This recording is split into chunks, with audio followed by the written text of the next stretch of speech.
All right, welcome everyone. Go hand it to Dana and Gina. Hello, everyone. I'm Dana Spears-Talbert, the Youth and Family Program Manager here at Impact Northwest. I've been here with Impact for the last 17 years. Way! Welcome to our 20 minutes of Impact discussion.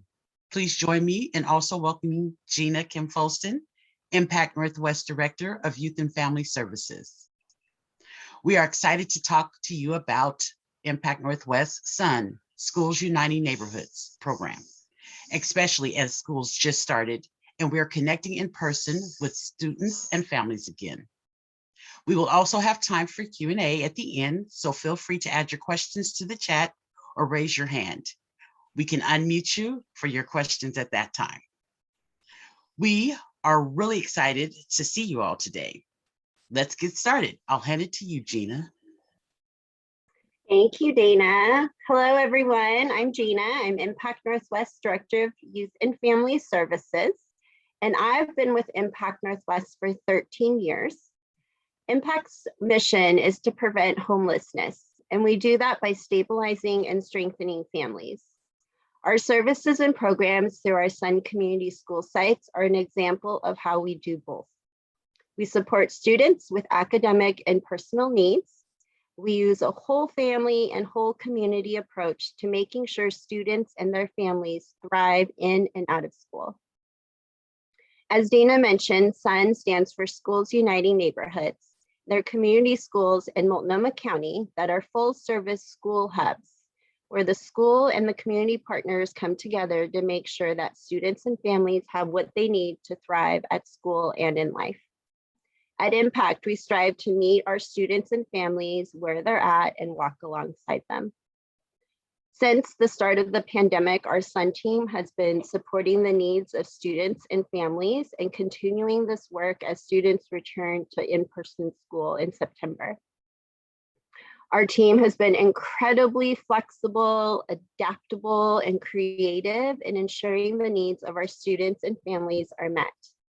For example, during the early weeks and months of the pandemic, our SUN site managers were delivering food boxes and dropping them off on front porches. They were assisting families who were struggling to navigate the complex online learning systems and answering the calls of families who were financially hit by the pandemic by providing much needed client assistance. We're excited to partner with Multnomah County and bring on an additional support team for SUN. They will be family resource navigators. And as we transition to in-person programming, these new support staff will be able to support our SUN site managers in making sure that we're meeting the needs of all of our students and families. And now I'm going to hand it back over to Miss Dana, who will talk more about what that means and looks like.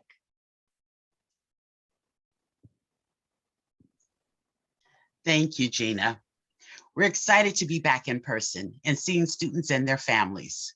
We are prioritizing our work around school, community, pushing up for kids, helping students reconnect socially, and really focusing on mental health. We are doing this by advocating for the IEP, advocating for the paras in the classroom, which support the teachers, advocating for the additional one-on-one support, which supports the students, building relationships with parents, and modeling engagement and advocacy for their students to ensure a strength-based educational approach.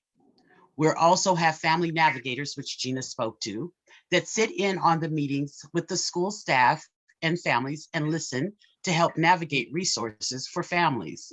When families are in these meetings, they're inundated, much like we were with the rain, with resources and information. And what do they need? They need that support. We have the umbrella for the rain. They now have the family navigator that will help direct them to the resources. During the pandemic, we supported families by gift cards or other transportation resources, energy assistance, and other utility payments, because at some time they would be due again. Housing costs. One specific that stands out was a payment that we made for $13,000 to support a family. and to prevent houselessness, weekly food deliveries, clothing assistance. The kids didn't stop growing because of the pandemic, cleaning supplies, and home activity kits, which were interesting enough to give kids something to do and parents a break. If folks are interested in helping with Support Impact Northwest and our SUN program, we are always in need of donations to support things such as food, clothing, and basic necessities for our families. Thank you.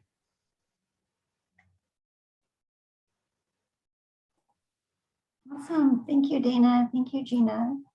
We have time for questions. We have time for discussion. So I'd like to open it up and give people the time. You can raise your hand, you can put it in the chat, whatever works for you.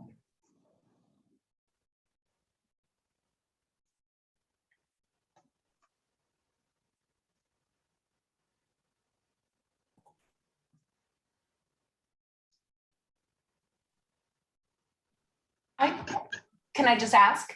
Yeah, sure. Go ahead, Nikki. So Gina and Dana, so SUN's been around for a long time, right? Since 1991. And I know we've had a lot of change in the last year. But can you talk a little bit about the change over the course of SUN programming from your experience? Well, I can jump in and I'll tell you about the latter. I've been with SUN for the last year and a half. So I came in 4 months before the pandemic, and we were focusing on those enrichment classes and the administrative piece and building the relationships with the school. And during pandemic, it was more about building that relationship with the family and supporting the family and the students to stay engaged, to feel a part of the community and to kind of know who we are, as well as we learning the family. So that's been my experience.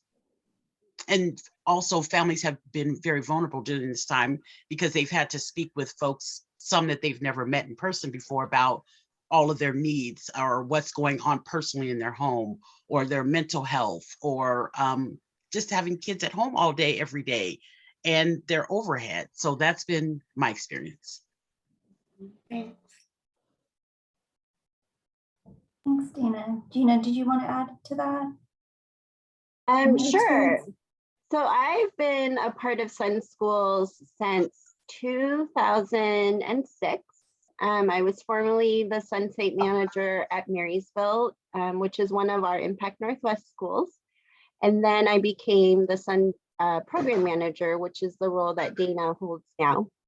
So it's very near and dear to my heart. And I've seen how SUN can really directly and positively impact families and students. And one of my favorite parts was always being able to provide those opportunities for students where they wouldn't be able to get them elsewhere because of cost or time.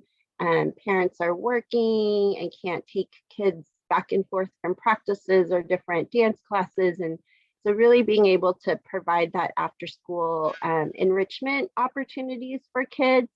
And with the pandemic, that was one of the things that kind of had to go on pause, was we weren't able to do the in-person programming. Some of our sites did online programming, so they did virtual classes as a way to kind of keep kids engaged and also offer kind of that short little respite for parents during that time. So what I love about SUN is that it is really unique to the school community, and that's what we do. We just kind of answer the call, whatever is needed in that community. Thank you.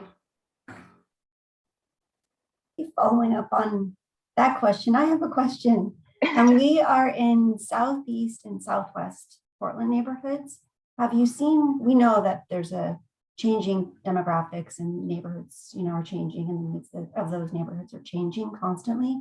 Have you seen something specific to those neighborhoods, or can speak about our services that maybe differ in Southwest versus Southeast, or something you want to share with that? I could speak a little bit to that. So we have 3 schools in Southwest Portland, and Southwest Portland does not have the same amount of resources that we do in Southeast Portland. So for example, one of our son schools is Robert Gray Middle School, and it is located very close to Stevens Creek Crossing, which is a home forward community. And as we've been working with the Robert Gray community, we realized that a lot of our students that needed our services were living in Stevens Creek Crossing. And so creating that partnership with that community and making that connection between the school and where they were living and how Sun could play a part in that. And so we were able to, a couple of years ago, bring our energy assistance team out to Southwest Portland, and they would do energy appointments at Stevens Creek Crossing. And so that was a really great partnership between what Sun was wanting to do, serving the community, and bringing in the resources that we have at Impact and connecting families that way. And also add that over in Southeast, although there are more resources, there is a larger population of folks needing those resources.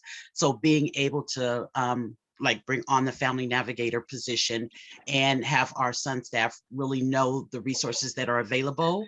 And if there are slots, building relationships with other partners has been our go-to. Awesome, thank you. Does anyone else have any questions or thoughts or experiences with Sun or anything that you would like to share? Still leave it open for questions or comments.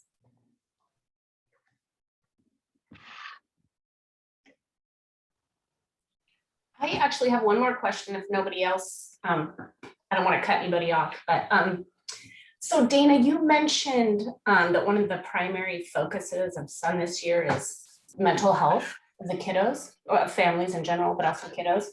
And as a mom of 2 kids, and one of which is a 4th grader at a PPS school, I'm curious, what are you seeing that kids are, how is this manifesting in classroom and after school for kiddos? Is it anxiety? Is it restlessness? Is it boredom? Is it fear? Do you have anything to say about what exactly kiddos are bringing to school and how you're responding? Great question, Nikki. I will say I was on site at one of the schools last week, and the principal said, I can't believe the type of things I'm having to deal with. There was a kiddo that had a 20-minute meltdown because she's no longer at home to warm up her PB&J, and she's at school, and that caused for this meltdown. So it's been things that seem just very small and minute in the usual day are now huge things. Being away from parents, that attachment piece, not being the comfort of their home, actually seeing their classmates in person has brought on anxiety. What time are parents, the consistency, what time is mom picking me up? What am I doing after school? All these things have been heightened with the kids. So really just kind of having that consistent schedule that every day this is what it's going to be, that really firm boundaries. No, we're not going to go outside. We're going to eat inside, or vice versa, which we have to eat outside. But just really being very clear with kiddos and giving them that support, giving them that extra transition time has been really important. So a lot of different behaviors, but they have not escalated to like anything that we haven't seen before. It's just very intense right now. Thanks. Looks like we have a couple questions in the chat. So first one is, it sounds like you work with so many other organizations. How do you navigate all those relationships with organizations?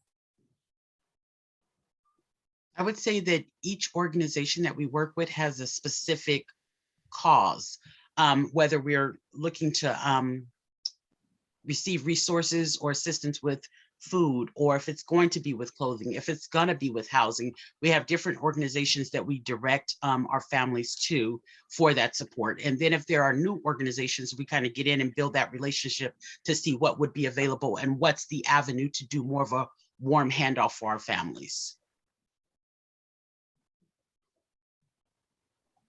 Can you give an example of what those organizations are in the community? There's so many, but maybe some kind of There's- top ones you're connecting with. I would say Human Solutions is someone that we work with. Latino Networks provide services. I would say SEI, so some of the larger organizations. And then we're also starting each of our site, as Gina talked about, being very unique. So they have their different organizations that they all also work with, and they've been working with, or they're starting those new relationships. So it's specific to that school. So it just depends on what area that the school's in and where that family lives. There's also, we have a Sunsite manager that works with a homeless shelter. And so they have specific resources for that shelter to support the families. I can also add that our Sun team is very resourceful. And so when they develop or find a new resource or have developed a new relationship with an organization, they're really great about checking in with each other and sharing those resources. And so, you know, as we were getting ready for school to start, there's, I can't remember the name of the organization, but they provide clothing and shoes for students. And so one site manager knew about it and shared it with the rest of the team. And then before we knew it, we've got new clothes and shoes for many students across our 9 sites. And so some of that kind of navigating happens on an individual basis, and then we share those resources out. And part of what's really exciting about the Family Resource Navigator position is that that will be a role that they will play in kind of creating a database of what those resources and other organizations are and what they're able to offer, and like who to contact for it and how to make referrals. Great, thank you. And I think there's one more question, good one. What is your greatest fundraising need for children and families? Big question. That's a big question. Big question. I would say the greatest need would be just the ability to hear the family's voice, for them to say, this is what we need, because it can range again from clothing to utility payments to housing. I mean, coming out the pandemic or wherever we are in it, the housing and the utility to keep that stress down from parents from spilling over to our kids. I think if we can stabilize parents, we can then stabilize the students that we serve. Mm-hmm. Yeah. And I think to add on to that, I really love what Ms. Dana said about just being able to meet the needs of parents, depending on, you know, how unique that could be. So whether that's helping a family pay, you know, the registration fee so that their student can play in a league baseball or a baseball league, and just having that kind of flexibility in how we can use funds to support families, so that it's, you know, meeting their basic needs, but also providing ways to kind of meet the opportunities and the creativity of what their students are looking for.